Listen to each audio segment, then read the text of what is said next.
నీ బ్రతుకును మార్చుకోవా, నీ బ్రతుకును మార్చుకోవా. హల్లెలూయా. మన బ్రతుకును మార్చుకోవాలి, మన ప్రవర్తన మార్చుకోవాలి, మన నడవడికను మార్చుకోవాలి. మార్పు చెందకపోతే మనము ఆ పరలోక రాజ్యానికి వెళ్ళలేం. పరలోక రాజ్యము స్థిరమైనది, శాశ్వతమైనది. ఈ లోకం బాగా బ్రతికితే 50 సంవత్సరాలు, 70 సంవత్సరాలు, 100 సంవత్సరాలు. ఏమండి, ఆయన ఈ 70 దాటి 80కి వెళ్తే ఆయన ఆయాసమే అన్నాడు. ఈ క్షణికమైన వాటి కోసం ప్రాకులాడుతున్నాము కానీ శాశ్వతమైన దాని కోసం శ్రమ పడలేకపోతున్నాం. అందుకే ఎవరి పేరైతే జీవ గ్రంథమందు వ్రాయబడినట్టు కనబడదు వాడు అగ్నిగుండంలో పడవేయబడతాడు. చూడండి, గ్రంథాలు ఇవ్వబడతాయని ప్రకటన మరి గ్రంథకర్త తెలియజేస్తున్నాడు. ఆయన పద్మాసు దీపంలో పరవశుడై ఆత్మవశుడై దేవుడు మాట్లాడుతున్న ప్రతి మాట కూడా, పుస్తకంలో రాయమన్న ప్రతి మాట కూడా ఈ పరిశుద్ధ గ్రంథంలో ప్రింట్ చేయబడింది. ఆయన చూశాడు, జరగబోయేదాన్ని చూశాడు. చూసి రాయమని దేవుడు చెప్పినప్పుడు రాశాడు. అదేమిటంటే గ్రంథాలు విప్పబడతాయట. ఒకటి జీవ గ్రంథము, రెండవది మరొక గ్రంథం. అంటే లోకానుసారంగా, ఇష్టానుసారంగా వ్యసనాలకు లోబడి, త్రాగుడుకు లోబడి, వ్యభిచారానికి లోబడి, పాపానికి లోబడి, దొంగతనాలకు లోబడి, అబద్ధాలకు, మోసాలకు లోబడి, లౌకికముగా అక్రమాలు చేస్తూ, అన్యాయాలు చేస్తూ, దౌర్జన్యాలు చేస్తూ జీవిస్తున్నటువంటి వారి పేర్లు మరొక గ్రంథమైన దాంట్లో ఉంటాయి. మారు మనసు పొంది, మనసు మార్చుకొని, ప్రార్థన జీవితాన్ని కలిగి, వాక్యానుసారంగా జీవిస్తూ, ఆత్మానుసారంగా జీవిస్తున్నటువంటి వారు ఎక్కడ సరిపోయినా, సముద్రంలో సరిపోయినా, విమానంలో సరిపోయినా, మనం చూసారా, ఫ్లైట్ ఎగురుతూ ఉంది. ఆ ఫ్లైట్ ఎగిరిన తర్వాత అక్కడ ఢీకొంది. ఢీకొట్టి 250 మంది మసిగూపులైపోయారు. ఆ బిల్డింగ్ లో ఉన్నటువంటి 275 మంది కూడా, ఆ హాస్టల్ పిల్లలు కూడా, వాళ్ళు కూడా మసిగూపులైపోయారు. ఆ ప్రమాదం వస్తుంది ఎవరు తెలుసుకున్నారా? లేదు. ఒక ఆయన ఏడుస్తున్నాడు, 75 కోట్ల ఆస్తి ఉంది, ఏం చేసుకున్నాడు? సమాధి మీద పడి ఏడుస్తున్నాడు. కొడుకు చచ్చిపోయాడు. ఆ సమాధి మీద పడి ఏడుస్తున్నాడు, నాకు 75 కోట్ల ఆస్తి ఉంది, ఏం చేయను కొడుక? ఏం చేస్తాడు? ఏమండి, 75 కోట్ల ఆస్తి ఏమన్నా రక్షించిందా? లేదు. అందుకే నీకు ఒక రక్షకుడు అవసరం. ఆ రక్షకుడు చెప్తున్నాడు, ఇదిగో కాలము సంపూర్ణమై ఉన్నది, దేవుని రాజ్యం సమీపించుతున్నది కనుక మీరు మారు మనసు పొంది సువార్తను నమ్మండి. సువార్త నమ్మాలి. కులాన్ని నమ్ముతారు కొంతమంది క్రైస్తువులు. ఏమండి, కొత్త గృహం కట్టుకున్న తర్వాత పాలు పొంగిచ్చే క్రైస్తువులు ఎంతమంది చేయిపోకెత్తండి. అబ్బా, మా రుతమ్మ ముందే ఎత్తుంది. సత్యము తెలియక, సత్యము బోధించేవాడు లేక, నీతిని ప్రకటించేవాడు లేక ఎందుకు పాలు పొంగిస్తారో తెలుసా? హిందువులను చెప్తారు. అబ్బా చూసా, అంత తెలివు. ఏమండి, అసలు పాలు ఎందుకు పొంగిస్తారో తెలుసా? భయమేసి. ఏంటో భయం? అగ్నిదేవుడు మింగేస్తాడని. అది దాని సీక్రెట్. అది వ్యాపారులను చెప్తారు, హిందువులను చెప్తారు. పాలు పొంగిచ్చే క్రైస్తవులు ఉన్నారంటే ఎంత దౌర్భాగ్యమో. అంటే ఆ సత్యము కూడా తెలియని క్రైస్తవులు, ఆ నీతిని ఎరగని క్రైస్తవులు, ఏమన్నా ఆ వాస్తవాలు తెలియకుండానే ఏదో సేవకుడికే ఎదురు బోధించేస్తారు. పాస్టర్ గారు మీకు తెలియదండి, మా కులం ఊరుకోదండి. పాస్టర్ గారు తెలీదా? నీకు తెలుసా? ట్రైనింగ్ అయితే పాస్టర్ గారు నువ్వా? దేవుని పాదాలు పట్టుకుని ఏడ్చి ప్రార్థన చేసి, ప్రభు ఈ రోజు ఏ వాక్యం చెప్పాలని గోజాడు బతిమాలుకునేది సేవకుడా మీరా? ఈనాడు మీకు అనుకూలంగా చెప్పే వాళ్ళు కూడా ఉన్నారు. అందుకే యేసు ప్రభు అన్నాడు, మీరును మీ పారంపర్యాచార నిమిత్తము దేవుని ఆజ్ఞలు ఎందుకు అతిక్రమించుతున్నారు వేషధారులారా అన్నాడు. మనుషులు కల్పించే పద్ధతులు, దైవోపదేశములను బోధించే బాధకులు కూడా కలరన్నాడు. మనుషులు కల్పించే పద్ధతులు అవి. కాబట్టి తెలుసుకోనండి, అగ్నిదేవుడు అంటే మింగేస్తాడని భయముతోనే పాలు పొంగిస్తారు. అందుకే పాలు పొంగిన తర్వాత ఆ పొంగితే అగ్నిదేవుడు చల్లారుతాడట. అగ్నిదేవుడా యేసుదేవుడా?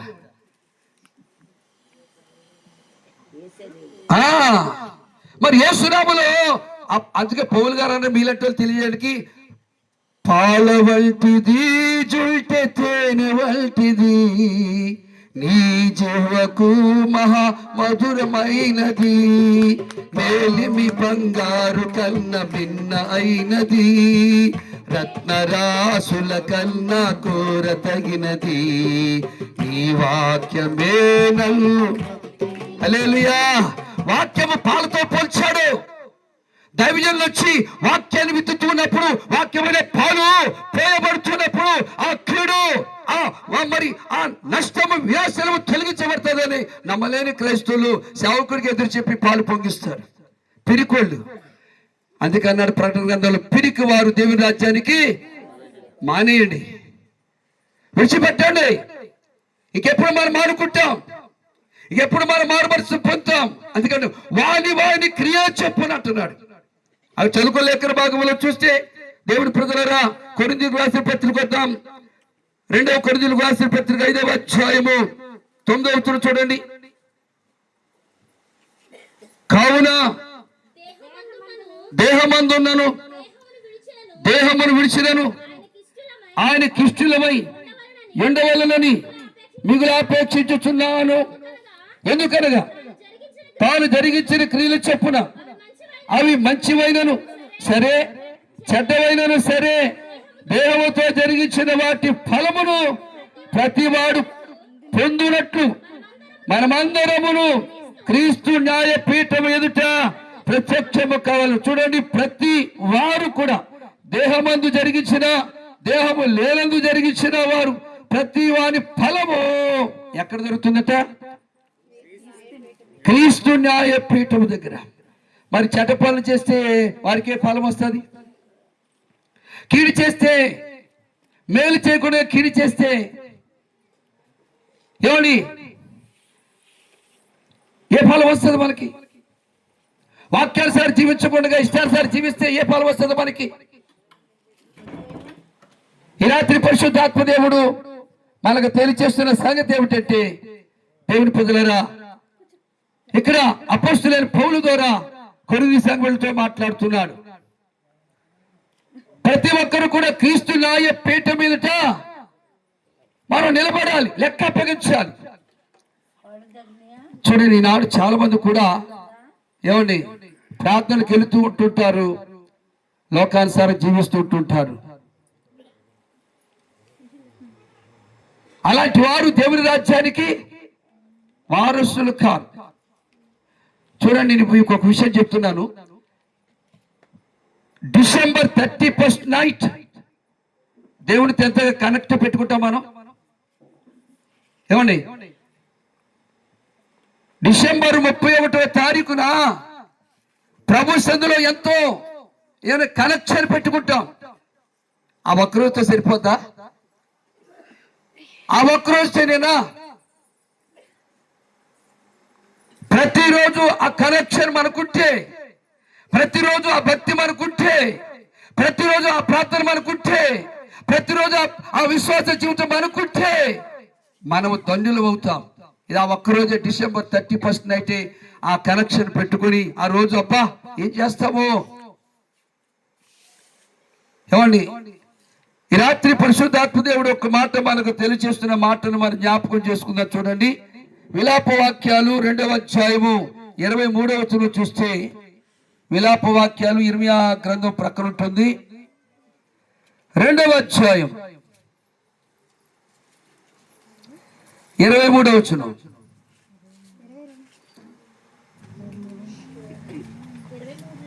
రెండవ అధ్యాయము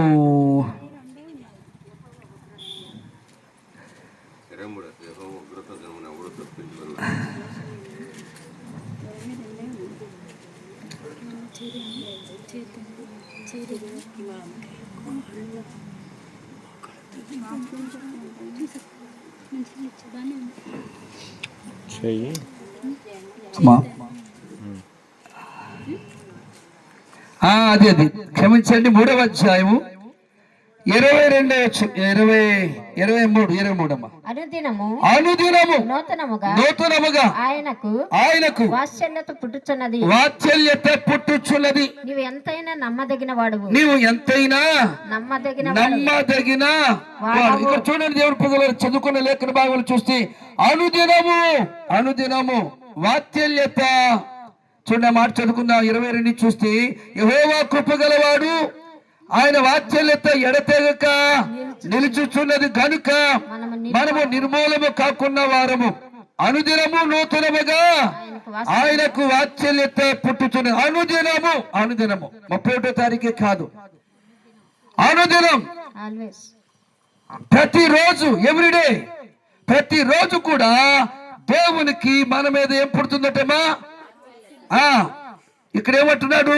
అనుదినము నూతనముగా ఆయనకు వాత్సల్యత పుట్టుచున్నది. నూతనముగా నూతన సంవత్సరంలోకి రాబోతున్నామని తెలుసుకుని వాళ్ళు ఆ 31వ తారీఖునే మంచి కనెక్షన్ పెట్టేసుకుంటారు దేవుడితో. కానీ ఇక్కడ అనుదినం అంటున్నాడు. అనుదినము నీకు ఆ కనెక్షన్ ఉండాలి, అనుదినము ఆ సంబంధం ఉండాలి, దేవుడితో సంబంధం ఉండాలి, వెలుగుతో సంబంధం ఉండాలి. ఎప్పుడైతే మనము అనుదినము కూడా ఆ రీతిగా ప్రార్థన చేస్తూ ఉంటుంటామో దేవునికి మన ఎడల వాత్సల్యత, అది వాత్సల్యత, దేవునికి మన పట్ల కృప కలుగుతున్నది. దైవజనుడిగా చెప్తున్నాను, మరి దేహమందు జరిగించిన ప్రతి దానికి క్రీస్తు న్యాయపీఠం ఎదుట నిలబడి లెక్క అప్పగించాలి. ఇది గుర్తుంచుకుని మన జీవితాలలో అపవిత్రమైన దానిని విడిచిపెట్టండి, చెడిపోయిన దానిని విడిచిపెట్టండి. ప్రసంగికి అంతగా చెప్పాడు, నీ దేహాన్ని పాడు చేసే దానిని తొలగించుకోమన్నాడు. కళ్ళు సారా బ్రాంతి తాగుతారండి, దేహాన్ని పాడు చేస్తుందా బాగు చేస్తుందా? మరి దాన్ని తొలగించుకోమన్నాడు. తొలగించుకోకపోతే పరిసిపెట్టే కోటింగే. రెండోది గుట్టకాలు, కైనీలు, పానుపొర రకాలు దేహాన్ని పాడు చేస్తుందా దేహానికి బాగు చేస్తుందా? దాన్ని తొలగించుకోమన్నాడు. చుట్టా బీడి, సిగరెట్లు దేహాన్ని పాడు చేస్తుందా దేహానికి మేలు చేస్తుందా? బాడు చేస్తా, దాన్ని తొలగించుకోమన్నాడు. మనకి ఎప్పుడు తొలగించుకుంటావు? క్యాన్సర్ ముద్రపోయాక ఎప్పుడు తొలగించుకుంటావు? వాక్యమైన దేవుడు నీతో నాతో మనతో మాట్లాడుతున్నాడు కనుక మనం ఏం చేయాలంటే మన మనసును మార్చుకొని వాక్యానుసారి జీవించే వారు ఉండాలి. అప్పుడు దేవుడు కృపనిస్తాడు. చివరిగా యాకోబు పత్రిక 1వ అధ్యాయము 16వ వచనంలో చూస్తే, చివరిగా యాకోబు పత్రిక 1వ అధ్యాయం 16వ వచనం, నా ప్రియ సహోదరులారా, మోసపోకుడి, శ్రేష్టమైన ప్రతి ఈవయు, సంపూర్ణమైన ప్రతి వరమును పర సంబంధమైనదై జ్యోతిర్మయుడగు తండ్రి యొద్ద నుండి వచ్చును చాలు. చూడండి ఇక్కడ అంటున్నాడు, మోసపోకుడి. ఏదైనా వనంలో అవ మోసపోయినట్లు మోసపోకండి. ఈనాడు చాలా మంది అలా మోసపోతున్నారు, మాయ మాటలమ్మి మోసపోతున్నారు. ఏమండి, అవ కూడా దుర్బోధ నమ్మి మాయ మాటలమ్మి మోసపోయింది. తినతన పండు తినేసింది, తీసుకొచ్చి ఆదావంగా పెట్టేస్తే ఆయన ఇది ఎక్కడదని అడగకుండా ఆయన తినేసాడు. ఏమండి, అప్పుడు వాళ్ళకి సిగ్గు అని తెలిసింది, చెట్లు దాక్కున్నారు. ఆయన స్వరం వినగానే ప్రభు అడిగాడు, అప్పుడైనా ఒప్పుకున్నారా? అదవా ఏంటి పని అంటే, నాకేం తెలుసయ్యా, నువ్వు నాకు సహకారంగా స్త్రీని చేసావు, ఆమె చేసి ఉండకపోతే నేను తినుండేవాడు కాదు అన్నట్టుగా. అంటే ప్రభు మీద నెపాలు ముప్పై వాళ్ళు ఎక్కువైపోయారండి. ఆదిలోనే మళ్ళీ అవ్వమ్మ దగ్గరికి వెళ్ళి అడిగాడు, అవ్వమ్మ ఏంటంటే నువ్వు ఆ పురుగులు చేసావు, ఆ జంతువులు చేసావు, ఆ ప్రాకుడుతున్నటువంటి అవన్నిటిని చేసావు కనుక ఆ పాము సర్పం నన్ను మోసం చేయకపోతే నేను తినేదాను కదా అన్నది. ఏమన్నా చూసారా? అందుకే దేవుడు ఏం చేసి తెలుసా, ఆదాముకు తిప్పలు పెట్టాడు. ఏం పెట్టాడు? మగోళ్ళకి తిప్పలదే. పెళ్ళైన తర్వాత ఏం చేస్తా నాకు తెలీదు, పెద్ద పోటుగాళ్ళకి పెళ్లి చేసుకున్నాగా తీసుకురా. ఎండకి వెళ్తావో, వానకి వెళ్తావో, చలికి వెళ్తావో, రాత్రి వెళ్తావో, పగలు వెళ్తావో, తీసుకొచ్చి పెట్టు. ఇక తిప్పలు పడాలా, ఎటు పోవాలా, ఏ ఊరు పోవాలా, ఏ ఫ్యాక్టరీకి వెళ్ళాలా, ఏ పనికి వెళ్ళాలా, ఏ పెయింటింగ్ వేయాలా, లేదా ఏ వ్యాపారం చేయాలా, తిప్పలు మగోడికి తిప్పలు పెట్టాడు దేవుడు. స్త్రీకేమో నొప్పులు నొప్పులు నొప్పులు ఏ పెట్టాడు? ఆడవాళ్ళు ఏ పెట్టాడు? నొప్పులు, తిప్పలు, నొప్పులు. అబద్ధమన్నదుకు నొప్పులు. అందుకే నీ ప్రసవేదన ఎక్కువ చేస్తున్నాను, నొప్పులు పెట్టాడు. పాముకేమో కప్పలు, పాముకి పాము కప్పలు మిగిలింది. అదవుతుందా? కాబట్టి దైవ బిడ్డలారా, దేవుడు అక్కడ త్వరగా రాబోతుంది. అక్కడక్కడ ఈ సూచనలు జరుగుతున్నాయి. కాబట్టి ప్రతి ఒక్కరూ మార్పు చెందాలి, మార్పు చెందాలి. మనసు మార్చుకోనండి. చూడండి, ప్రతి దాన్ని విడిచిపెట్టేయండి. దానికి టాటా గుడ్ బై చెప్పండి. 37వ తారీఖును బై బై 2025 బై బై చెప్పారే, దానికి బై బై చెప్పడం కాదు, పాపానికి బై బై చెప్పండి, శాపానికి బై బై చెప్పండి, అపవిత్ర దానికి బై బై చెప్పండి, చెడు దానికి బై బై చెప్పండి, చీకటికి బై బై చెప్పండి, అబద్ధానికి బై బై చెప్పండి. ఎప్పుడైతే దానికి బై బై చెప్పి, టాటా బై బై చెప్పి నూతన సంవత్సరాలు కలిపోతున్న నువ్వు నూతన హృదయమును, నూతన బుద్ధిని తెచ్చుకొని అన్నాడు. దేవుని ప్రజలరా, అది యేసుకేలు గ్రంథానికి వెళ్తే అక్కడ అర్థమవుతుంది. నువ్వు జరిగించిన అక్రమ క్రియలను విడిచిపెట్టు, అవి నీకు శిక్షా కారణములు కాకుండానట్లు విడిచిపెట్టమన్నాడు. శిక్షా కారణములు కాకుండాట్లు విడిచిపెట్టండి. 31వ తారీఖున మనం చేసిన పాపాలు ఒప్పుకుంటాం. విడిచిపెట్టే వాళ్ళు ఉన్నారో లేదో తెలియదు. మళ్ళా 1వ తారీఖున సంబరాలే, సంతోషాలే, జలసాలే. ఇంకెక్కడ విడిచిపెట్టావు? మీ పాపములు మీకు శిక్షా కారణములు కాకూడనట్లు విడిచిపెట్టండి అన్నాడు. విడిచిపెట్టండి. త్రాగుడు వ్యసనాలు విడిచిపెట్టండి, పాపమనే విచారాన్ని విడిచిపెట్టండి, దొంగతనాలు విడిచిపెట్టండి, మోసాలు విడిచిపెట్టండి, అన్యాయాలు విడిచిపెట్టండి, అక్రమాలు విడిచిపెట్టండి, అబద్ధాలు విడిచిపెట్టండి, మోసాలు విడిచిపెట్టండి. విడిచిపెట్టి నీతి న్యాయములు జరిగించాలి. మనం మీరు ఎంతమంది, ఒకటి అడుగుతున్నాను, దేవుని సొమ్ము దేవునికి ఇచ్చేవారు ఉన్నారండి? వెనకాల ఒక ఆయన ఎత్తాడు. ఎవరైనా దేవుని సొమ్ము 10,000 జీతం వస్తే 1,000 రూపాయలు సేవకునికి ఇచ్చి ప్రార్థన చేసుకునే వాళ్ళు ఉన్నారా? 10 బస్తాలు పంట పండితే 1 బస్తా తీసుకొచ్చి మందిరం వేసే వాళ్ళు ఉన్నారా? మరి మీరు అందరు దొంగలే.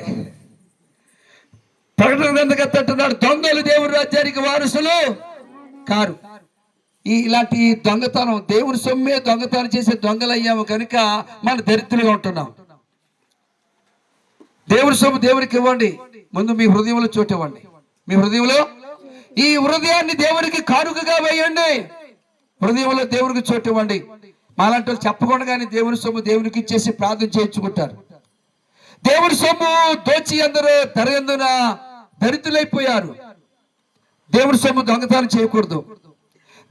దేవునికి ఇచ్చి, మలాకి గ్రంథం చదువుకుంటాం కదా, దేవునికి ఇచ్చి నన్ను అడగండి, ఆకాశ వాక్యాలను నింపి పట్టజాలను ఇస్తారు దీవెనలు, పట్టజాలను ఇస్తారు దీవెనలు ఇస్తారన్నాడు.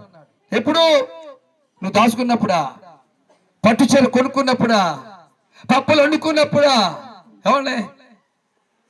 కాదు. దేవునికి ఇచ్చినప్పుడు, దేవుని అడిగితే దేవుడు ఇస్తానన్నాడు. ఒకటి, మీ హృదయంలో యేసుకి చోటు ఇవ్వండి. మీ హృదయంలో. అందుకే యేసు ప్రభువు అన్నాడు మత్తయి సువార్త 5:8 హృదయ శుద్ధి గల వారు ధన్యులు. మరి హృదయ శుద్ధిగా ఉందా? అసూయ ఉందా? పగ ఉందా? కక్ష ఉందా? ద్వేషం ఉందా? ఈర్ష్య ఉందా? కుళ్ళు ఉందా? కుట్ర ఉందా? కపటం ఉందా? ఇవన్నీ కూడా హృదయంలో నిండిపోయి ఉన్నాయి. హృదయం పాడైపోయింది. ఈ పాడైపోయిన హృదయాన్ని ఏం చేసుకోవాలి? కడుగుకోవాలి. యేసు రక్తంతో కడగబడాలి. యేసు రక్తము ప్రతి పాపము నుంచి మనల్ని విడిపించును. మరి కడుక్కున్నామా? హృదయాన్ని కడుక్కున్నామా? అందుకే ఆత్మ సంబంధంగా దరిద్రులు ఉంటున్నారు, ఈ లోక సంబంధంగా ధన్యులు ఉన్నారేమో. అన్ని సంపాదించుకొని ఇది నీతో రాదు. కానీ ఆత్మ సంబంధంగా మనము ధన్యులుగా ఉంటే, ఆ పేదలాజరు ఆత్మ సంబంధంగా ధన్యుడుగా ఉన్నాడు. పేదోడే సరైన వస్త్రం లేదు, సరైన గృహం లేదు, సరైన ఆహారం లేదు. పేదలాదరే ఆత్మ సంబంధంగా ధన్యుడు ఉన్నాడు కనుక అతడు చనిపోతుంటుంటే దేవుడు పరలోకం నుంచి దేవదూత భూలోకాన్ని పంపించాడు. దేవుని చెప్పండి హల్లెలూయా. దేవదూత వచ్చి, గాబ్రియల్ దూత వచ్చి లాజరు కొరపాడుతుంటే పేద లాజరుని ఆ ప్రాణం తీసుకెళ్ళాడు కనపడుతుంది లేఖనాల్లో. మరి ధనవంతుడు చచ్చిపోతే దేవుని దూతలు వచ్చారా? రాలా. కాబట్టి ఏంటంటే అతడు ఆ హృదయాన్ని శుద్ధి చేసుకోలేదు, మనసును శుద్ధి చేసుకోలేదు. మనసులో మంచి దేవుడు మన మనసు చెడిపోతే మన మనసును, మలినమైన మనసును బాగు చేయడానికి వచ్చాడే, పండగ చేసుకోవడానికి కాదు. మనమే పండగ చేసుకుంటాం. పండగ క్రైస్తులు పరలోకానికి పోరు. అందుకే పండుగలు ఎన్నో గడిచిపోతున్నవి, నీ జీవితంలో మార్పు లేదు. మరి మార్పు ఉందా? మార్పు లేకపోతే ఏం ప్రయోజనం? గొంగలి పురుగు చీతాకోక చిలుకగా మారింది. మనం కూడా అంతే, గొంగలి పురుగు జీవితాలే. ఏమండే, గొంగలి పురుగు జీవితాలే. ఈ గొంగలి పురుగు జీవితాలు చీతాకోక చిలుకగా మారితేనే ఒక ఘనత వస్తుంది, ఒక ప్రఖ్యాత వస్తుంది. ఏమండే, ఈ గొంగలి పురుగు జీవితం గతంలో నేను ఈ ప్రాంతంలో ఉన్నప్పుడు మీ అందరూ తెలుసు. ఏమండి, గొంగలి పురుగు జీవితమే మారు మనసు లేని జీవితం. ఏమండి, కొట్లాట్లకు తిరుగుబోతున్నముగా ఇష్టానుసారంగా జీవించే, సలహాలు చేసే జీవితమే. ఆ జీవితాన్ని మార్చుకొని, గూడు కట్టుకొని, నూతన సృష్టిగా జన్మించి ఒక చీతాకోక చిలుకగా రూపు మారి, మాట మారి, నడక మారి, ప్రవర్తన మారి, బుద్ధి మారి ఆ ప్రభువు యందు విశ్వాసం వచ్చి ప్రార్థన జీవితం జీవిస్తున్నావు కనుకని దేవుడు ఒక ఘనతనిచ్చాడు, ఒక ఖ్యాతినిచ్చాడు, ఒక కృపనిచ్చాడు. అట్టి కృప మీకు కలగాలి. మీరు మార్పు చెందాలి. మార్పు చెందండి. మార్పు చెందకపోతే ధనవంతుడు ఎలా పాతాళములు బంధించబడి వేదన పడుతున్నాడు. ఆడికి వెళ్ళాక ప్రార్థన చేశాడు, ఏమైనా ఉపయోగం ఉందా? అదే పిచ్చోడా, ఇక్కడోళ్ళు అక్కడికి, అక్కడోళ్ళు ఇక్కడికి వెళ్తానికి అవకాశం లేదు. అక్కడ నా సేవకులు ఉన్నారు, మోషే ఏలియాలు ఉన్నారు. వాళ్ళు చెప్పిన మాట వింటే లాజరు వచ్చిన చోటుకు వస్తారు. వాళ్ళు చెప్పిన మాట వినకపోతే నువ్వు ఉన్న చోటుకే వస్తారు. మరి సేవకుల మాట వింటున్నారా? పొరుగు రోడ్డు కదా, మా ఊరు వచ్చాడు, మా మాట వినాలని ఎదురాడుతున్నారేమో. ఇశ్రాయేలీయులు తిరుగుబాటు చేసినట్టుగా తిరుగుబాటు చేస్తున్నారేమో. జాగ్రత్త. మోషే మీద అలాగే తిరుగుబాటు చేస్తే అది పోలే పాపం అనుకున్నాడు మోషే. నువ్వు తప్పుకో అన్నాడు. పాపం అన్నాడు, తప్పుకో. మోషేని అలా గెంటేసి ఆయన ఉగ్రత చూపిస్తే ఏమైంది? కోరాహు, అభిరాము, దాతాను కుటుంబాలు ఇంచుమించు 200 పై సిలుకుగా ఏమైపోయింది? భూమి మింగేసింది, కప్పేసింది. సమాధి కూడా చేసే అవకాశం లేకుండా కప్పేసింది. ఎవరి మీద? దైవజనుడు మోషే మీద తిరుగుబాటు చేసినందుకు. దైవజనుడి మాట వినండి అమ్మా, సేవకుని మాట వినండి. సేవకుని మాట విని సేవకుడు చెప్పినట్టు చేస్తే అందులో ఏ దోషమైనా సేవకుడి మీదకి వస్తుంది, మీ మీదకి రాదు. సేవకుడు త్రోసేసి మిష్టానుసారం చేస్తే సేవకుడి మీదకి దోషం రాదు, కానీ మీ మీదకి దోషం వస్తుంది. ఇంత బతికి నరకానికి వెళ్ళే కంటే ఈ చివరి క్షణాల్లో అయినా మనసు మార్చుకొని, ప్రవర్తన మార్చుకొని వాక్యానుసారి జీవించండి. చదివే చాలా మంది ఉన్నారు. ఆచారాలు చేయొద్దండి. ఆచార సమక్రియలు దేవునికి ఇష్టము కావు చేయొద్దని చెప్పేసారు కరెక్ట్ గా. మీరును మీ పారోపయార్చ నిమిత్తము దేవుని ఆజ్ఞలో నీకు అతిక్రమించుతున్నారు వేషధారులారా అన్నాడు. ఇంకెందుకు మనం వేషధారులు ఉండకూడదు. చాలా విషయాలు ఉన్నాయి. పెళ్లికి పశు గింజలు వేస్తారు, ఎందుకో తెలుసా? తెలియదు. మరి ఏ వేస్తారు? ఎందుకు వేస్తున్నారు మీరు? ప్రభు ఏమన్నాడు? మీరు చేతులు ఎత్తి ఎవరు దీవిస్తారో నేను వారు దీవిస్తారో అన్నాడు దేవుడు. మీరు చేస్తున్నారు పశువు కలిపి. మళ్ళీ పశువు అంటే ఏంటో తెలుసా మీకు? హిందువులు చెప్తారు. మామిడోకులు కడతారు కొంతమంది, చాలా మంది కొడుతున్నారు. మన క్రైస్తవులు కూడా కడుతున్నారు. ఎందుకో తెలుసా? హిందువులు కట్టినట్టు కడుతున్నారు. ఎందుకో తెలుసా? మన దంపతులు ఎవరు? మొదటిగా ఎవరు పుట్టారు భూలోకంలో? ఆదాబాబులు ఏదేల వరంలో వివాహం చేశారు దేవుడు. వాళ్ళు ఏమంటారు? హిందూ సహోదరులు ఏమంటారు? వాళ్ళు రాశారు, ఇలా కల్పించుకు రాసేసి చెబుతూ ఉన్నారు. వాళ్ళు ఏంటంటే మన దంపతులు శివుడు పార్వతి కనుక ఈ శివుడు పార్వతి వివాహము మామిడి చెట్టు కింద జరిగింది కనుక మామిడి కట్టాలి. నువ్వు అదే కడుతున్నావు అంటే వాళ్ళకి నీకు తేడేంటి? ఎప్పుడు మారుతారు? ఎప్పుడు మీరు మారేది?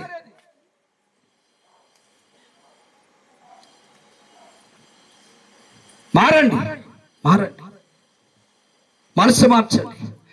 గొంగళ పురుగు తన జీవితం మార్చుకొని సీతాకోక చిలుకగా వచ్చింది. దాన్ని చూసి అందరూ ప్రేమిస్తారు, ఆదరిస్తారు, పట్టుకుంటారు, చక్కగా వర్ణిస్తారు. గొంగళ పురుగుని ఎవరు వర్ణించరు, ఛీ అంటారు. ఛీ అనే జీవితంలో ఉన్న మనం గొంగళ పురుగు జీవితాన్ని మానుకొని నూతన సృష్టిగా మరి సీతాకోక చిలుకగా మీరు మారితే ప్రభు మనల్ని ప్రేమించి ఆయన మధ్యాకాశానికి వచ్చినప్పుడు మనం ఎలాగంతా సార్వత్రిక సంఘం అనగా పరిశుద్ధులు మాత్రమే ఎత్తబడతారు, పాపాత్ములు విడవబడతారు. విడవబడే గుప్పులో బహుఘోరం చక్కగా పాటలు పడతాం. విడవబడే గుప్పులో ఉండకూడదు, ఎత్తబడే గుప్పులో ఉంటే నువ్వు మారు మనసు పొందాలి, మనసు మార్చుకోవాలి, హృదయాన్ని శుద్ధి చేసుకోవాలి. ఎందుకంటే దేహమందు ఉన్నది ఏది జరిగించినా క్రీస్తు న్యాయపీఠం ఎదుట లెక్క అప్పగించాలి. ఎప్పుడు సరిపోయినా ఎలా సరిపోయినా మనం దేవుని దగ్గర లెక్క అప్పగించాలి కనుక మనసు మార్చుకొని మంచి పనులు చేయండి. ఆ మంచి పనులు బట్టి దేవుడిని నిత్య జీవాన్ని ఇస్తాడు. కృప దేవుడు మనకి ఇచ్చేలాగున ప్రార్థన జీవితాన్ని కలిగి ముందు సాగిపోదాం. ప్రభు ఈ మాటలు ప్రతి ఒక్క దేయాలను ఫలింప చేయును గాక. ఆమేన్.